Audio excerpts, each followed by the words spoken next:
Muy buenos días, compañeros. Pues vamos a dar inicio a nuestra actividad del día de hoy. Tenemos la presencia del historiador mexicano Pedro Salmerón. Bien dice el dicho, quien no conoce la historia está condenada a repetirla. Y con el referente que tenemos de él, creo que varios de los que estamos acá hemos leído en algún momento uno de sus libros que nos ilustran de la historia de México. Pues a nombre de la sección 22 de la Secretaría de Trabajos y Conflictos y de la Coordinadora Nacional de Trabajadores de la Educación, le damos la cordial bienvenida a Pedro Salmerón. Y creo que aquí lo que nos interesa, lejos de palabras de bienvenida, etcétera, etcétera, etcétera, elementos de protocolo, es la participación y escucharlo, las experiencias que nos pueda compartir y, cómo no, también la interacción que podamos estar generando el día de hoy con Pedro. Entonces, creo que hasta aquí dejo mi intervención y tendríamos que empezar con lo medular del día de hoy, camaradas. Pedro Salmerón, adelante. Hola, hola. Buenos días, compañeros. Oigan, pues ya que perdón, antes de entrar en materia, que seré breve hoy, porque para no repetirme lo que hice la semana pasada, que pues es básicamente lo mismo. Más bien lo que quería hacer es, ya que están todos ahí presentes, está por salir mi libro sobre la irrupción española en Mesoamérica hace 500 años, que se va a llamar La batalla por Tenochtitlan. Entonces, ¿por qué no pensamos, pues estamos pensando en una vuelta de entrada a Guajuapan, pero podemos ir a alguna otra de las regiones del estado, de presentación del libro, pero con la 22, o sea, que vayamos con los profes, ¿no? Entonces está la oferta, puede ser quizá julio, agosto, que ya el nivel de la vacunación y los contagios hayan bajado para hacerla presencial, ¿no? Para que no sea para llevar el libro, etcétera, ¿no? Entonces, bueno, está la oferta, ahí queda el contacto. Yo creo que para julio o agosto podría estar bien, ¿no? En fin. Por cierto, hay un tema de Oaxaca que toco en el libro. O sea, aunque está centrado en México, Tenochtitlan, pues obviamente, bueno, ya lo verán, ya lo platicaremos. Bien. ¿Por qué enseñar historia o para qué enseñar historia? Hace un par de años, no, como 3 años ya, un maestro mío, un querido maestro historiador, que por cierto no es de izquierda, de hecho los dos historiadores a los que voy a mencionar ahorita no son de izquierda, un maestro mío, don Javier García Diego, que ahora es el director el presidente de la Academia Mexicana de la Historia, evocaba al que fue mi maestro, el que me dirigió mis tesis de licenciatura, de maestría y de doctorado, don Álvaro Matute. Y decía Matute, y eso es con lo que quiero empezar de por qué enseñar historia, decía mi maestro Matute, recordaba a mi maestro García Diego, que la historia debe ser vista con una vinculación grande hacia la ética, hacia la formación de valores. Yo creo más en la historia maestra de la vida de Cicerón que en una historia aséptica. Si tiene algún sentido dedicarse a la historia, es justamente para enseñar y formar. La historia nos provee de la conciencia de valores. Si eso no funciona, entonces la historia no sirve para nada. Déjenme repetir ese párrafo. Decía don Álvaro Matute, que en paz descanse, la historia debe ser vista con una vinculación grande hacia la ética, hacia la formación de valores. Yo creo más en la historia maestra de la vida de Cicerón que en una historia aséptica. Si tiene algún sentido dedicarse a la historia, es justamente para enseñar y formar. La historia nos provee de la conciencia de valores. Si eso no funciona, entonces la historia no sirve para nada. Bien. Esto es lo que decía mi maestro. Esto me recuerda a otro de mis maestros, Eh, para mí quizá es el mejor historiador del México antiguo, justamente ahora que hablamos de la irrupción española, del México antes de esa irrupción española, don Alfredo López Austin, quien me sorprendió una vez siendo yo joven estudiante. Ya para que calculen mi edad, les estoy hablando exactamente del 94. En el 94, el año en que irrumpe el Ejército Zapatista de Liberación Nacional en la vida pública de México, y en el que además se demuestra que en contra de lo que decían los neoliberales, la historia no se había acabado, y sí existían alternativas reales al capitalismo que se podían construir, ¿no? Para los que teníamos mi edad, 20 años, 20 y pocos, la irrupción del zapatismo marcó esa gran esperanza, ¿no? Y en ese año de la irrupción del zapatismo, don Alfredo López Austin, que era mi maestro todos los viernes, él daba clases los viernes de 8 a 10 de la mañana, la clase que yo tomaba con él durante 2 años. Don Alfredo López Austin presentó el libro que acaba de publicar en ese momento, su último libro en ese momento, un libro que se llama Tamuanchan y Tlalocan, que habla de los paraísos, los cielos, los lugares a donde van los muertos en la mitología mesoamericana. Un libro muy bonito. Presenta el libro y termina su presentación diciendo: en momentos como este de la historia de México, del 94, me pregunto si mi oficio, si mi trabajo sirve para algo. ¿Sí? ¿Para qué sirve lo que hago en este momento de ebullición de la sociedad mexicana, de conflicto? ¿Sí? Y se contesta él a sí mismo, ¿no? Dice, me contesto pensando que si cada año logro que 50 jóvenes amen y entiendan más a su país, mi trabajo sirve de algo. ¿Sí? Si cada año logro que 20 o 30 o 40 o 50 jóvenes amen más a su país y lo entiendan mejor, mi trabajo sirve de algo. ¿Sí? Bien, estas cosas que cuentan estos 3 maestros que acabo de mencionar, Javier García Diego, Álvaro Matute, el que en paz descanse, los otros 2, Javier pasa de 70, Alfredo de 80, ya hombres mayores, pero perfectamente activos, ¿sí? Estos 3 maestros que acabo de mencionar, lo que ellos dicen, lo que yo retomo de ellos, pareció que a los historiadores académicos se nos olvidó. Durante muchos años, los historiadores parecimos olvidar esa vieja máxima de Cicerón: la historia es maestra de la vida. La enseñanza de la historia, como conté la plática pasada hace una semana con usted, más o menos una semana, la enseñanza de la historia se fue deteriorando, cada vez fue peor, y los historiadores favoritos del régimen neoliberal, hablo muy particularmente, por qué no decir sus nombres, de Enrique Krause y Héctor Aguilar Camín. Los historiadores favoritos del régimen neoliberal eran partidarios de acabar con la historia afincada en héroes y en valores para construir una historia pretendidamente enciclopédica y pretendidamente crítica, que no era ninguna de las dos cosas.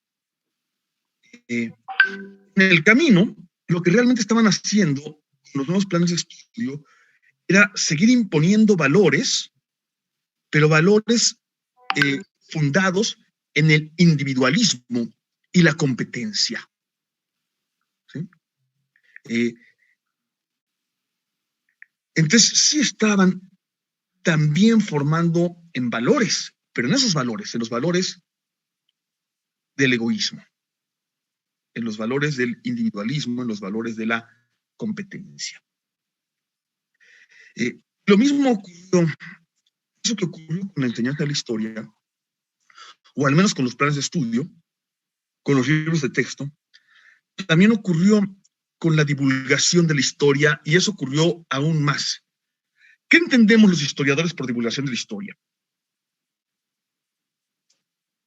Le llamamos los historiadores a la divulgación de la historia a los libros que se escriben para el público amplio, para el público no especializado que quiere, que está ávido de leer historia. Durante el régimen neoliberal, desde los años 90, las editoriales, el gobierno, sobre todo los medios de comunicación, favorecieron a un grupo de escritores que se llamaban a sí mismos desmitificadores y que decíamos, nosotros le vamos a decir la verdad en contra de la historia oficial.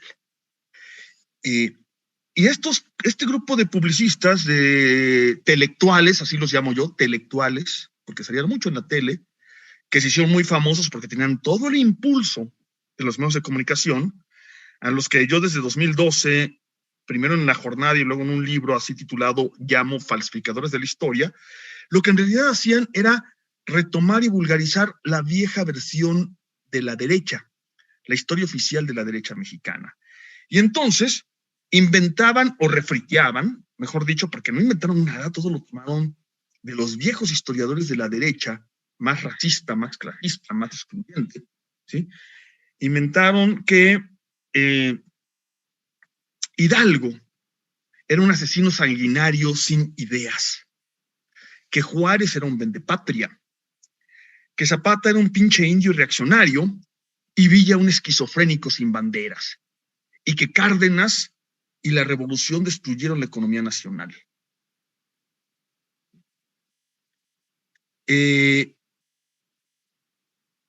Su idea era realmente desmitificar y realmente acabar con los héroes. No, la verdad es que no. Aunque tiene un sentido acabar con los héroes, si todos son canallas, si todos son traidores, si todos son hijos de la chingada, ¿qué importa que nos gobierne uno más hijo de la chingada que esos hijos de la chingada, ¿no? O sea, todos son iguales. Esa es una de las ideas que tiene que ver con la idea de tirar a los héroes, ¿sí? Pero en realidad lo que estaban haciendo era cambiar esos héroes, tirar a Hidalgo y a Morelos, tirar a Juárez, tirar a Villa y a Zapata, tirar a Cárdenas, para reemplazarlos por sus propios héroes y para decir que el verdadero padre de la nacionalidad mexicana era, ahí no se ponían de acuerdo si Hernán Cortés o Agustín de Iturbide, ¿sí? Que los verdaderos héroes románticos que realmente amaban a México eran Maximiliano y Miramón, en tanto que Juárez era un vendepatrias, ¿sí? Y que el gran constructor de México es Porfirio Díaz. ¿Sí? Bien, no solo hablaban de una concepción del pasado que exalta al poder, a los grandes hombres y que excluye, que condena las revoluciones y las movilizaciones sociales. También estaban hablando del presente. ¿Sí?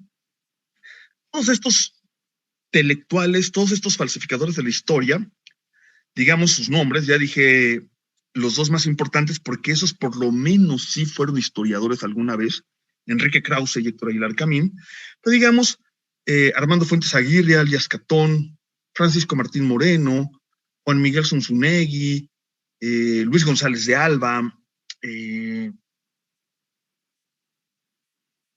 Raúl Bringas-Nosti, varios más, Alejandro Rosas, José Manuel Villalpando, etcétera. Todos ellos, casualmente, Macario Schettino, uno de los peores, cada vez que intervenían, y lo hacían permanentemente, cada vez que intervienen sobre la política nacional, hablan del presente. Por ejemplo, todos ellos aprobaron la verdad histórica de Murillo Karam, de la administración de Peña Nieto, sobre la desaparición de los normalistas de Ayotzinapa. Todos aplaudieron las reformas laboral y energética y la mal llamada reforma educativa de Peña Nieto. Todos participaron de manera más o menos virulenta en la campaña de odio contra Andrés Manuel López Obrador, pero también compañeros contra la CENTE y la sección 22 en particular, ¿no? Desde 2013 en adelante, sus artículos sobre la CENTE, sus cartones sobre la CENTE y en particular sobre la sección 22 eran verdaderamente nauseabundos, compañeros. ¿Sí? Entonces, no solo hablan del pasado, hablan del presente cuando escriben sobre la historia. ¿Y por qué les interesa reivindicar a Porfirio Díaz, a Agustín de Iturbide, a Maximiliano?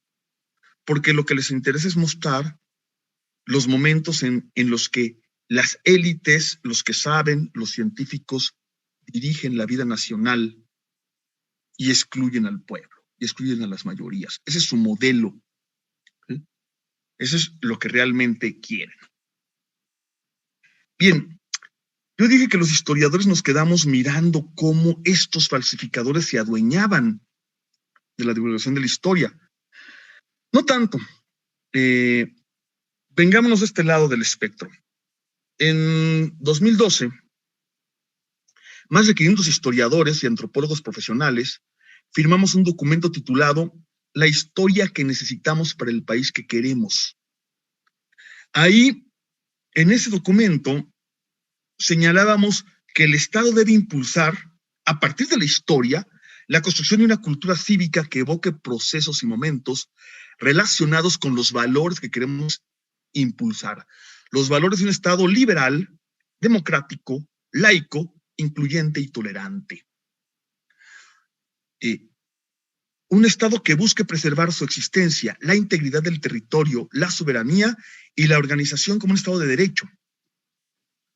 También pedíamos en ese documento el replanteamiento de la enseñanza de la historia en los niveles básico y medio para hacer de la enseñanza de la historia, compañeros, el fundamento de la ciudadanía comprometida, autónoma, crítica y plural, que es la que requerimos para la construcción de un futuro más justo y igualitario de este presente, injusto y desigual.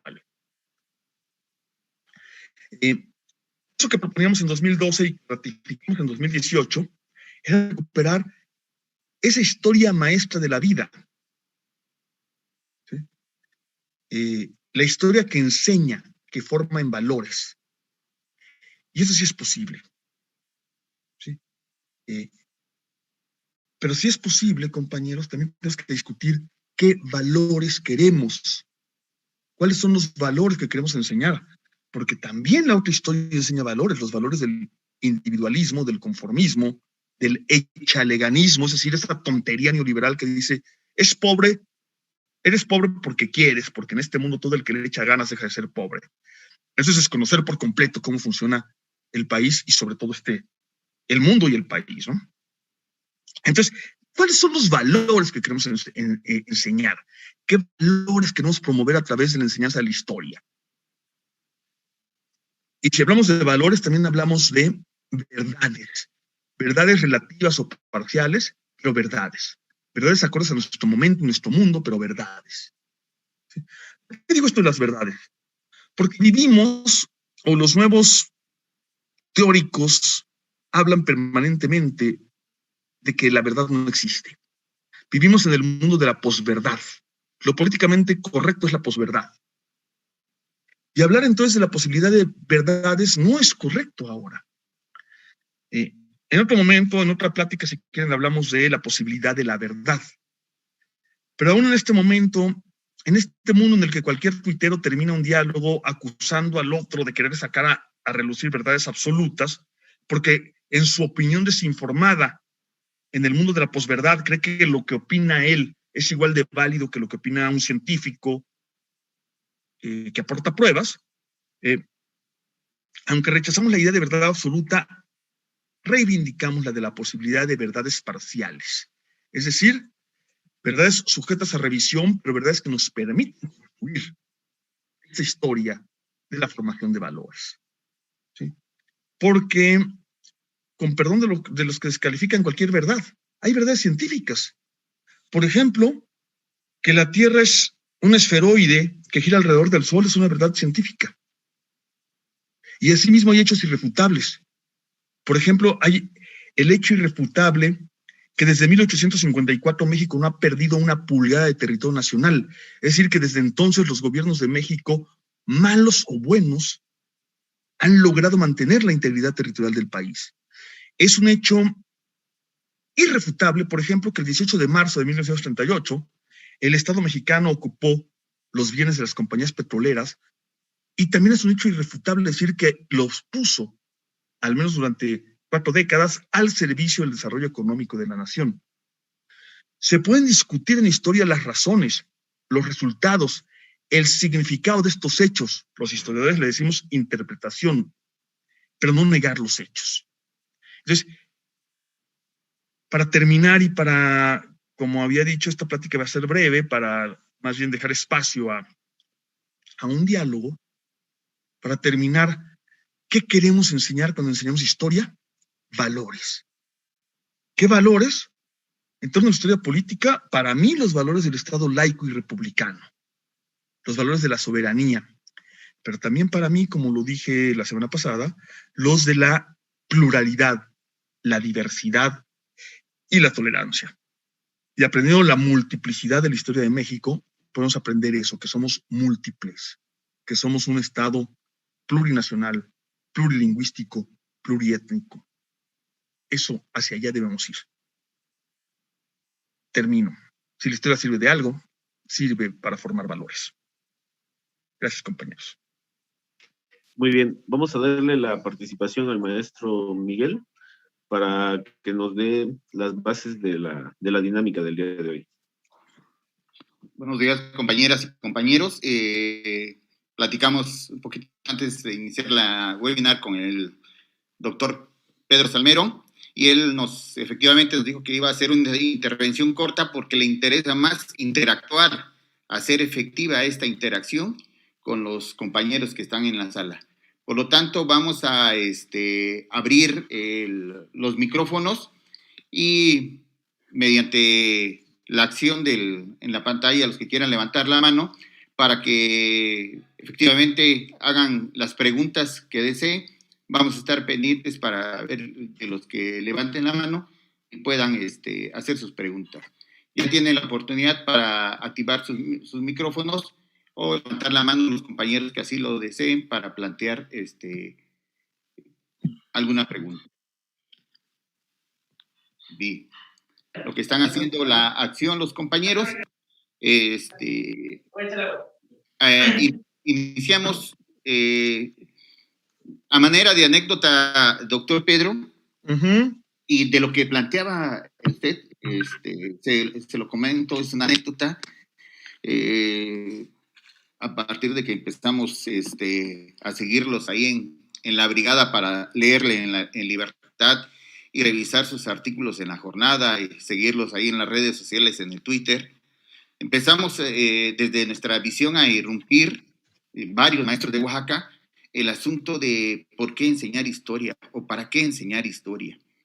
Y esa inflexión que pone el doctor Pedro y varios colegas más de ellos, entre ellos Paco Pérez Arce, Ibarrola, el mismo Paco Ignacio Taibo, nos hizo meternos en una dinámica de análisis, de indagación y de investigación de lo que están haciendo ustedes. No, gracias. Exactamente. Y pues aceptamos que compramos varios libros de Pedro Martín Moreno. Ya los oferté y nadie se los quiere llevar. A ver, perdón, fíjense que luego creemos que los libros son sagrados. ¿Para qué le quieres regalar a alguien esos libros? Yo una vez, cuando terminé de escribir el libro de Falsificadores de la Historia, déjense los confieso, agarré todos los libros ya no cabían en mi biblioteca, libros, tenía que hacer espacio, fui a hacer unas donaciones a la Normal Superior de La Laguna, por cierto, de mis libros, pero dije, estos libros no los voy a donar, no quiero que... Y entonces lo agarré y honestamente los rompí y los tiré a la basura. Los libros no son fetiches, son mis libros, no quiero que nadie los queme, ni quiero quemarlos en público, simplemente no se los quería regalar a nadie. Los libros de Francisco Martín Moreno, de Catón, de Villalpando, de Sonsonegui, a la basura, porque es donde para mí tenían que estar. Los libros no son fetiches, compañeros, son objetos, son mercancías. ¿Sí? En fin, ya, pero eso era aparte, ya, perdón. Y finalmente, pues, opté por envolver uno que estaba nuevo y que no lo había yo leído, y un cumpleaños a un compañero que sé que lee, se lo obsequié, les redondeo la anécdota. Cuando fue mi cumpleaños me regaló un libro, y ¿qué creen? Me volvió a regalar el libro, que era el mismo, porque a él no le gusta Martín Moreno. Maestro José Luis, adelante. Hola, hola a todos, saludo con mucha alegría a todos mis compañeros del nivel de secundarias técnicas y en particular al doctor Pedro Salmerón, un gran historiador desde Legua, a quien seguimos a través de sus textos. De ahí el enorme interés que tenemos en esta disciplina, la de la historia. Su servidor, José Luis Herrera, soy director. Y pues yo invité a todos mis compañeros, cuando nos dijeron que iba a haber una webinar de historia, pues pensaban que era solamente para maestros de historia. Yo le dije a mis compañeros, creo que es necesario que podamos asistir todos, porque la historia es un asunto que nos concierne a todos los maestros de todas las disciplinas para poder mejorar nuestra práctica docente. Yo espero que mis compañeros me hayan hecho caso, pero si no, yo sí aprovecho el momento. Y quiero hacer una pregunta, pero previo a esta pregunta, Pedro, cuando tocamos el tema de la historia, a veces resulta inevitable recordar las tesis de Walter Benjamin, sus tesis sobre la historia, ¿no? Y en particular la primera, cuando describe a ese muñequito, a ese muñeco vestido de turco, ese autómata, que vence las partidas de ajedrez, y que por ahí después se descubre que quien mueve los hilos de ese muñeco, pues es un enano escondido. Y Walter Benjamin hace la comparación y nos dice que ese muñeco vendría a ser el materialismo histórico, ¿sí? Y que el enano escondido, que es quien realmente mueve los hilos, pues sería la teología. Entonces, buscando interpretar esta situación de la relevancia que tiene el materialismo histórico para abordar desde esa perspectiva también la historia misma, yo quisiera preguntarte, para que los maestros podamos ir en esa línea que viene impulsando el plan para transformar la educación en Oaxaca, de ir descolonizando nuestro pensamiento, cosa que nos cuesta mucho, porque todavía he platicado con colegas de historia que siguen hablando del descubrimiento de América, ¿no? Bueno, ¿por qué? ¿Por qué? ¿Que acaso estábamos escondidos, ¿no? Cuando siguen hablando de un encuentro de culturas, no, tú lo mencionaste hace ratito, porque qué bueno que nos vas a dar la oportunidad de presentar tu libro aquí en Oaxaca, La batalla por Tenochtitlan, ¿no? Fue una invasión, fue un genocidio, ¿no? Pero todavía los maestros no hemos logrado vencer esa visión colonialista de la historia, eurocentrista. Entonces, mi pregunta es, desde tu perspectiva como un especialista en la historia, Pedro, ¿tú recomendarías o no recomendarías a nosotros, a los maestros, la enseñanza de la historia, llevarla a cabo, pero desde una perspectiva del materialismo histórico? ¿Qué nos puedes decir al respecto? Gracias. Gracias, Miguel. Nada, maestro José Luis.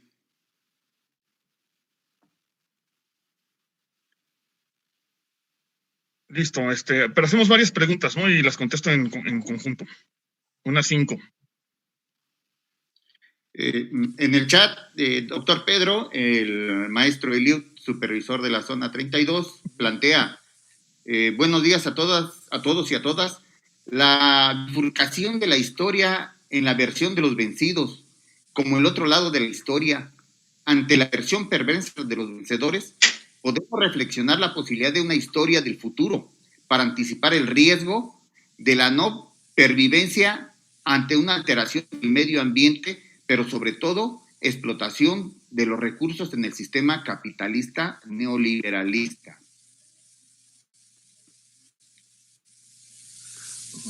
¿Alguien más, compañeros? Nancy Luna tiene levantada la mano. Adelante, Nancy. ¿Puedes activar tu audio? Gracias. Buenos días a todos, maestros. Buenos días, doctor Pedro Salmerón. Yo soy docente de media superior y es mi segundo año de ejercicio, pero ante esta cuestión de contar, como dice el doctor, la verdad en contra de la historia oficial, Específicamente, estamos abordando esta cuestión de cuando posterior a la independencia y se conforma la República, cuando el país todavía no tenía esa directriz, no sabía cómo, los recién mexicanos no sabían qué dirección tomar. Y en cierta manera vemos en las lecturas que adoptaron el sistema republicano federalista de Estados Unidos, y a lo largo de la historia vemos cómo los intereses se anteponen los intereses personales. Y a veces mis alumnos me hacen preguntas que yo creo que me quedo corta, sinceramente, porque ante las malas decisiones que han tomado algunos quienes llevaban la rienda de los personajes, ¿qué les digo? A veces me quedo en eso, y leemos la historia, por ejemplo, del doctor Pedro Salmerón, de Guadalupe Godinach, la historia reciente, porque también es cierto lo que dice el doctor Pedro Salmerón. Hay libros que no necesitan releerse nuevamente, textos que no son de historiadores, que son de periodistas que les gusta la historia y que ellos se autonombran, y es ahí en donde yo veo que se tergiversa la información. A veces pareciera que que a la gente le gusta más la cuestión que vende, por ejemplo, ante los fetiches y ante la cuestión ay, esta palabra se me olvidó, de cosas que no deberían, o que no deberían de interesar en la cuestión histórica. Pero bueno, hasta ahí me quedo, doctor Salmerón. Gracias.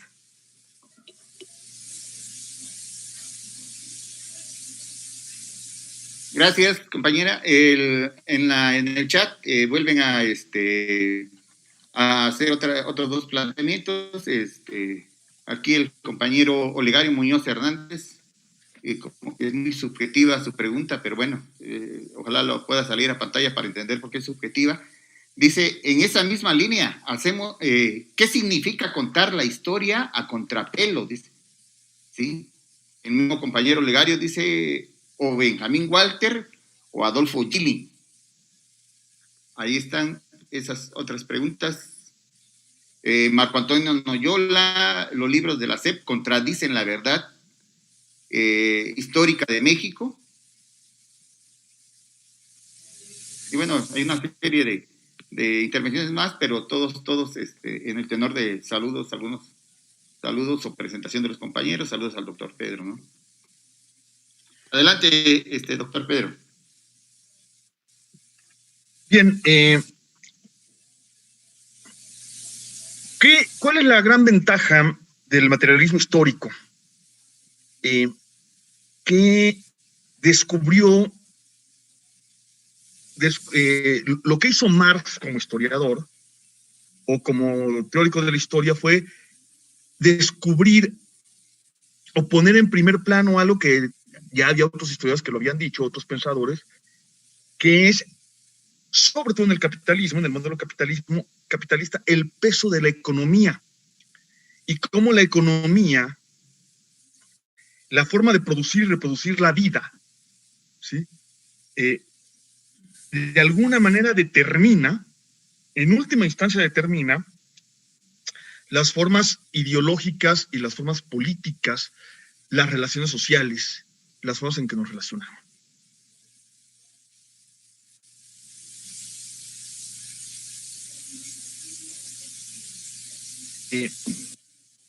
A partir de ahí, o digamos que en el siglo XX hay dos tipos de historiadores marxistas. Los historiadores o los pensadores que creen que la palabra de Marx es equivalente a lo que creen algunos cristianos de la Biblia, porque hay católicos y cristianos que saben que sobre todo el Antiguo Testamento es metafórico y no tiene que tomarse al pie de la letra, ¿sí?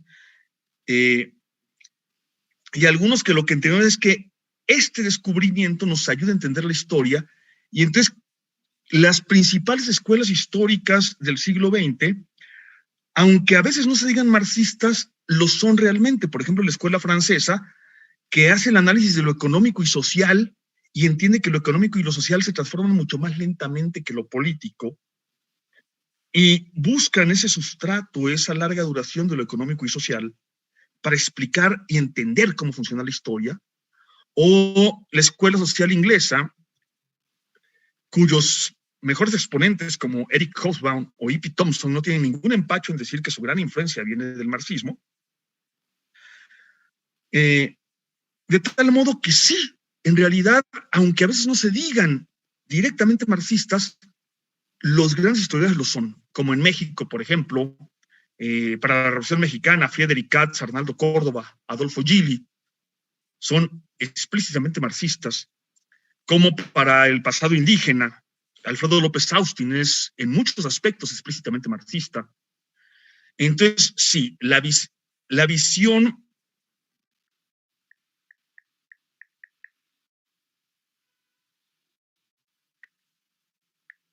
historia, pero que además busca a los actores colectivos y en todo caso ve a los grandes hombres como representantes o voceros de estos actores colectivos, sí en buena medida sigue influenciada, sigue siendo intelectualmente deudora del materialismo histórico. Insisto, siempre y cuando sea un marxismo flexible, que se adapte a la realidad y no un marxismo dogmático. En ese sentido, les recomiendo acercarse a un filósofo que se llama Slavoj Žižek, con 2 Zetas, Žižek. Tiene un libro muy interesante que les recomiendo como para empezar a leer a Žižek, que se llama En defensa de la intolerancia. Tiene un título abiertamente provocador, como siempre ha sido Žižek. Es un librito así chiquito, ¿sí? Lleno de ideas, difícil de leer a veces. En realidad es fácil, no tan difícil de leer, lleno de ideas. Y habla de esta renovación del marxismo, ¿no? También hay otro libro que coordina Slavoj Žižek, que se llama La idea comunista y la crítica histórica. Y habla de que, si bien el comunismo realmente existente fracasó, el capitalismo no ha triunfado para siempre, ¿no? Y hay una novedad, y eso me permite ir a la pregunta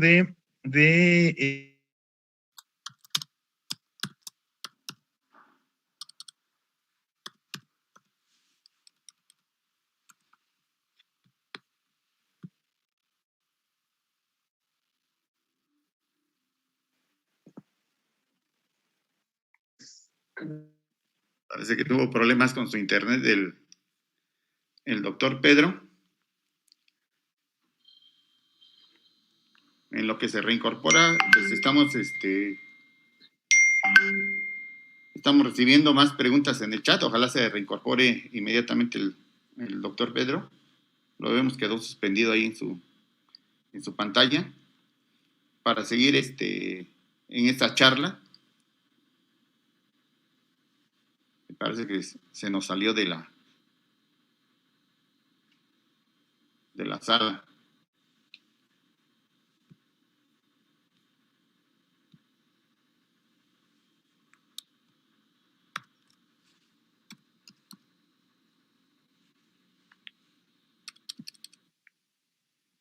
En los que esperamos un momento a ver si se incorpora el doctor Pedro Salmerón. Compañeros de secundarias técnicas, les confirmamos a los compañeros de la estructura directiva de Valles 1 y Costa, que a partir del día de mañana, 11 de marzo, inicia el ciclo de sesiones de las comunidades de aprendizaje profesional en estos 2 sectores en su primera etapa. El día de mañana, jueves, estaremos iniciando los talleres de instrumentos digitales para el sector Valle 2, instrumentos que serán de utilidad para la segunda etapa de las comunidades de aprendizaje profesional, que refiere a la compartencia a nivel sector de experiencias de enseñanza y experiencias de aprendizaje, ¿sí?, en tiempos de pandemia. Sí, doctor.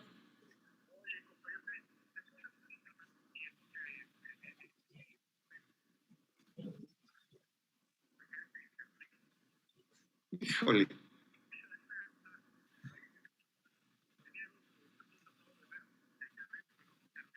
Ajá. Datos, ajá. Ajá. Ajá.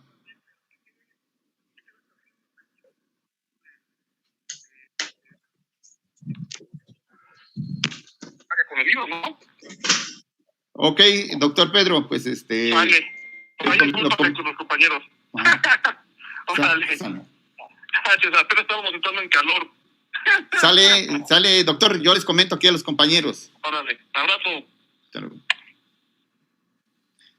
Compañeros, nos acaba de hablar el doctor Pedro, no sé qué accidente hubo ahí en la cuadra donde él vive y se quedó toda la cuadra sin luz, no tiene módem y la verdad sus datos no dan porque en donde quiera se anda conectando. Pues vamos a esperar, dice, aguántenme 5 minutos, voy a intentar con una llamada, Miguel, y escuchamos el audio nada más. A ver, ajá.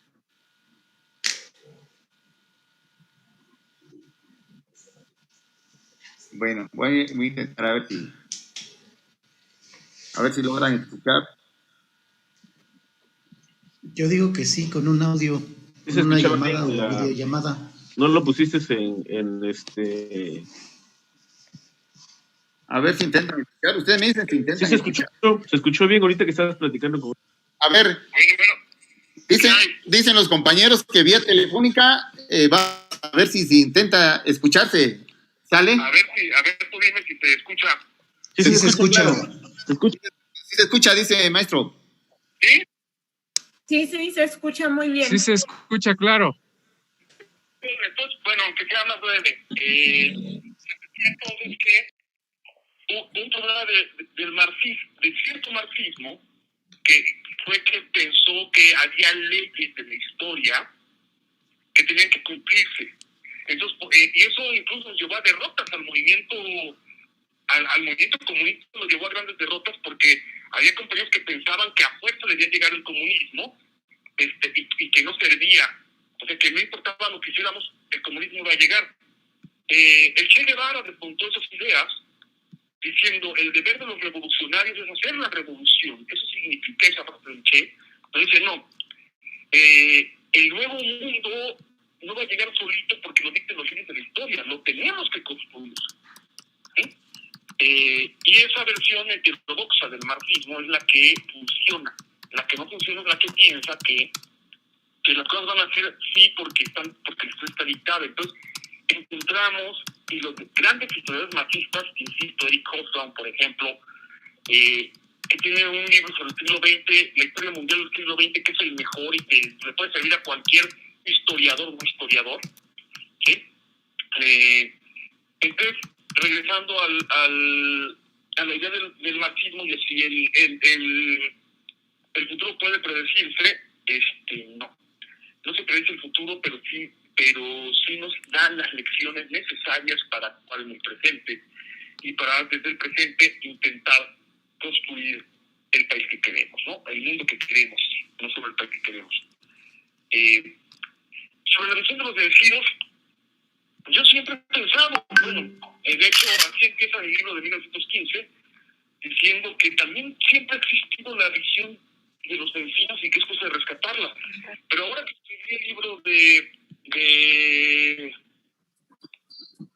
la irrupción española y la batalla por Tenochtitlan, encuentro que hay veces que no hay visión de los vencidos. Por ejemplo, los indígenas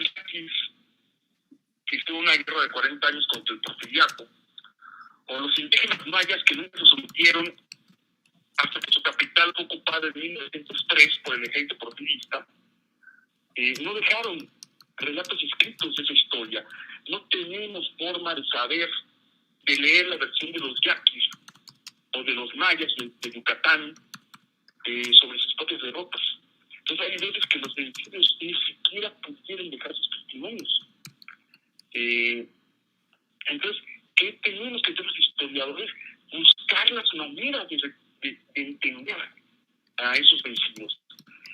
Por cierto, por ejemplo, el libro que se llama Visión de los Vencidos, de Miguel León Portilla, sobre este evento, sobre la batalla por Tenochtitlan, la mal llamada conquista de México, en realidad no es Visión de los Vencidos, es otra forma de explicar la historia de los vencedores. ¿Qué tenemos que hacer todos los historiadores? Buscar otras fuentes, otras formas de acercarnos para escuchar el voz de los vencidos, ¿no? Y eso tratamos de hacerlo también. En fin, bueno, quería contestarle a la maestra Nancy Luna, más allá de lo que ella reflexionaba, que estoy de acuerdo en muchas cosas. Una de las cosas que nos contaron mal es esta idea de que el modelo político adoptado por la Constitución de 1824 es un modelo se copió de la Constitución de Estados Unidos. No. Lo único que se tomó de la Constitución de Estados Unidos fue el modelo federalista. Todo lo demás de la estructura del Estado, de la construcción del Estado, de la democracia mexicana, etcétera, no viene de la Constitución de Estados Unidos, sino mucho más cerca de la Constitución española de Cádiz de 1812 y de la Constitución republicana francesa. El modo de organizar el Estado, el modo de estatuir los derechos humanos, el modo en el que se define la soberanía, el modo de definir al pueblo, son de origen, llamémosle latino, francés y español. No se sustenta la Constitución mexicana en el modelo gringo, en el tema del federalismo. Y el tema del federalismo era imprescindible porque no había ninguna unidad real, pero nos han dicho que el virreinato funcionaba como un solo gobierno. También, claro, tendría que contarles esa historia para entenderlo, pero la única manera de organizar este país era el modelo federal, porque en la realidad, pues el reino de la Nueva Vizcaya, el reino de la Nueva Galicia, las provincias internas del norte, la Capitanía General de Yucatán, etcétera, realmente se gobernaban de manera autónoma con respecto a la Ciudad de México.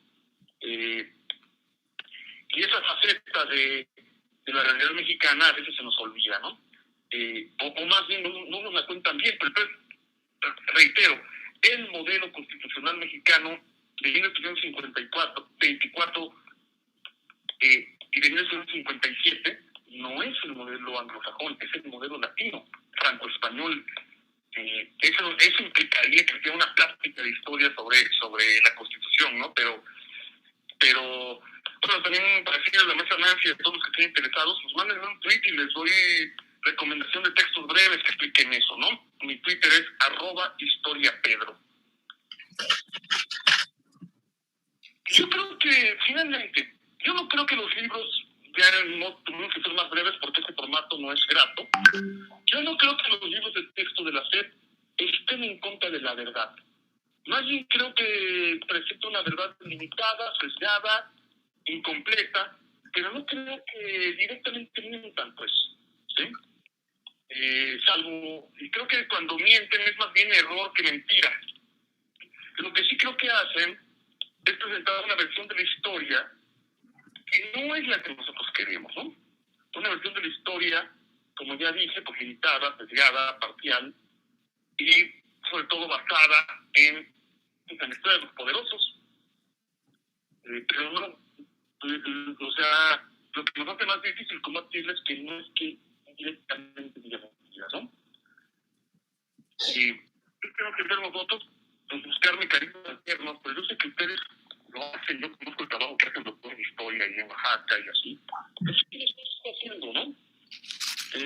No sé, pues creo que con eso más o menos doy respuesta a las preguntas que se hicieron, aunque se nos haya venido el internet abajo, ¿no? Sí, doctor, pues si hubiera alguna otra participación, si no leo los otros mensajes que están cayendo en el chat. Dice Jessica, ¿cómo enseñar historia de manera práctica?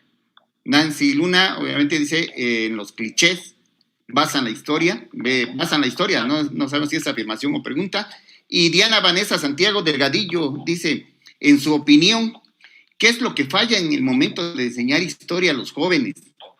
Ya no es un secreto que la historia no significa nada para ellos y no logramos trascender y lograr la formación de valores. ¿Cómo se logra que los jóvenes se adentren a la historia? Y ya la última pregunta de Rodrigo, de la técnica 78 de la zona 13, dice, una pregunta, entonces, ¿es mejor comentar la historia apegada a la realidad? Lisbeth, no solo debemos enseñar la historia de los vencedores, sino también la historia de los vencidos para darles elementos a todos nuestros jóvenes para entender e interesarse por la historia y crear en ellos valores. Creo que es una afirmación de lo último que comentó el doctor Pedro. Adelante. A ver, yo creo que un par de las preguntas las respondo en la plática anterior, ¿no? Cuando digo cuáles son los problemas de los libros de texto, y con lo que propongo es enseñar historia narrativa, ¿sí? Es decir, que los libros de texto deberían ser más bien,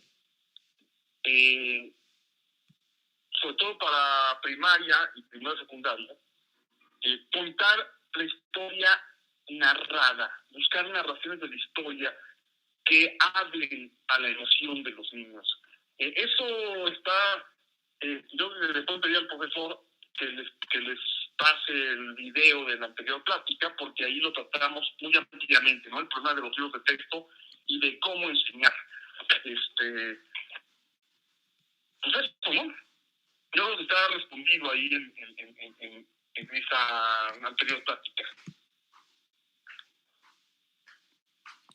Pues está las preguntas que han entrado acá al chat. El maestro Orgonio Palma dice total de acuerdo con Lisbeth, hacer el planteamiento de la historia a los alumnos con elementos que le permitan reflexionar y hacer la interpretación crítica para formar los valores que plantea el doctor Pedro Salmerón. Sí, también eso lo planteamos, que como la formación crítica debe entrar en segundo, tercero, secundaria, que sé que ustedes son profesores de secundaria, ¿no? Más que la historia narrativa de primaria, le toca ya empezar, pues eso, el análisis crítico, despertarlos. Pero sí, insisto, si quieren ver lo que recomiendo yo, que como dije en la plática pasada, no es nada más que se me haya ocurrido a mí, sino que fue un trabajo colectivo con compañeros de la UPN, de la Normal Superior, etcétera. Y pues sí, que les pasen el video de la anterior plática, ¿no, Poder? Sí, exactamente. Bueno, pues me despido, ya que este formato salió malo. Estoy a sus órdenes y ojalá si se pueda en el verano, ya avanzada la vacuna, ya contenida más la pandemia, pues darme una vuelta personal ahí con ustedes y platicar, ¿no? Ok, maestro Gonzalo. Pues sí, pues antes de que nos despidamos del doctor Pedro Salmerón, pues primero quisiéramos darle el agradecimiento y la disposición por participar en el ciclo de webinars Educar más allá del COVID-19. En un segundo momento, pues nosotros como oaxaqueños aceptamos la oferta que nos hace de referente a la presentación de su libro, que está a punto de salir a la luz pública. Y por último, primero que nada, esperemos que por la situación que no está a nuestro alcance, podamos reagendar esta actividad. Y también esperamos que pueda usted ayudarnos en la participación que estamos organizando con la sección 22. Vamos a estar en contacto con usted para que esté presente en la actividad que tenemos en puerta, la cual se denomina Compartencias de Experiencias de Enseñanza y Aprendizaje en tiempos de pandemia, y esto es a nivel estatal. En esa parte, doctor, pues tenemos ahí las invitaciones abiertas para que usted pueda estar contemplándonos en su agenda y poder seguir escuchándolo. Bien. Gracias. Perfecto, ahí estamos a la orden. Gracias, maestro Gonzalo. Compañeros, ahí en el chat, peticiones del correo del doctor Pedro Salmerón, de su cuenta de Twitter. En un momento la subo al chat para que le puedan escribir, hacer algunas preguntas, algunas recomendaciones sobre el libro de historia que preguntaban. Y con gusto el doctor Pedro Salmerón ya dijo que va a dar respuesta a sus correos y a sus Twitter que le envíen. Doctor Pedro, le voy a dar a la lectura, en un momento se lo haga llegar vía electrónica, un reconocimiento que hacemos por parte de los organizadores, y dice así: el Grupo de Investigación en Docencia, Diseño Educativo y TIC y la Secretaría de Trabajo y Conflictos de Educación Secundaria Técnica de la sección 22 del CENTE otorgan el presente reconocimiento al doctor Pedro Salmerón Sanginés por su participación en el ciclo de webinars Educar más allá del COVID-19, con la conferencia magistral ¿Para qué enseñar historia? Oaxaca de Juárez, Oaxaca, a 10 de marzo de 2021. El nombre y rúbricas del maestro Gonzalo Toledo Cruz, secretario de Trabajo y Conflictos desde el nivel de secundarias técnicas de la sección 22 del CENTE aquí en Oaxaca, y de la doctora Frida Díaz Barriga Arceo, coordinadora del grupo GIDET. Le hago llegar su reconocimiento, doctor Pedro, y agradecerle, ¿no? Pues no fue, esto no estaba contemplado, fueron situaciones ajenas a a nuestro alcance, pero aún así le agradecemos toda la disposición, y como dijo el maestro Gonzalo, sabemos que no va a ser la primera ocasión que lo tengamos aquí con nosotros en este nivel educativo o en cualquier espacio de la sección 22 que ha mostrado disposición. Gracias, doctor Pedro Salmerón, y estamos en comunicación con usted. Hasta luego, muchas gracias y nos vemos pronto. Abrazos a todos.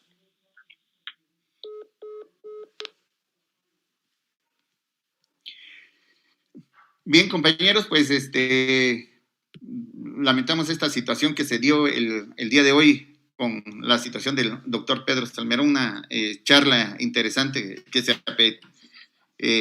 apetecía y ya empezaba a ser interesante, no solamente con los maestros de historia, sino también con todos los espacios de dirección y supervisión de este nivel educativo. Como lo planteaba el doctor, el maestro José Luis, pues efectivamente, ¿no? Se hizo la invitación general, no se quiso segmentar únicamente para los compañeros de historia.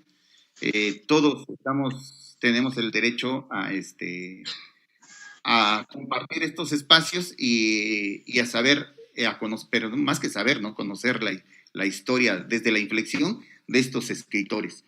Pues está, maestro Gonzalo, dejo el micrófono para el maestro Gonzalo para cerrar este espacio y agradecerles, ¿no? De mi parte, agradecerles la participación en este webinar que no se pudo concretar, pero bueno, fueron situaciones, insisto, ajenas a nuestra voluntad. Maestro Gonzalo. Pues el agradecimiento, compañeros, tuvimos buena aceptación por parte de los compañeros de base, incluso de otros estados, de otros niveles. Veo compañeros de diferentes niveles que están acá adheridos a esta actividad. Estaremos buscando el espacio para volver a tener la plática con el doctor, y esperemos no haya vicisitudes. En ese sentido, compañeros, pues el agradecimiento, y a los compañeros de sector Valles 1 y de la costa, pues estaremos platicando muy próximamente con ustedes de cerca en las CAPS que estamos programadas para ustedes. De la misma forma, para los compañeros de la Mixteca y Tuxtepec, estaremos en la continuación de estos trabajos muy próximamente. Gracias. Gracias a todos, y estamos aquí a la orden, compañeros, en el tema de la formación profesional de ustedes, compañeros de la educación. Sería todo, compañeros, estaremos cerrando la actividad del día de hoy. Gracias. Aprovecho, Miguel. A ver, abre tu micro.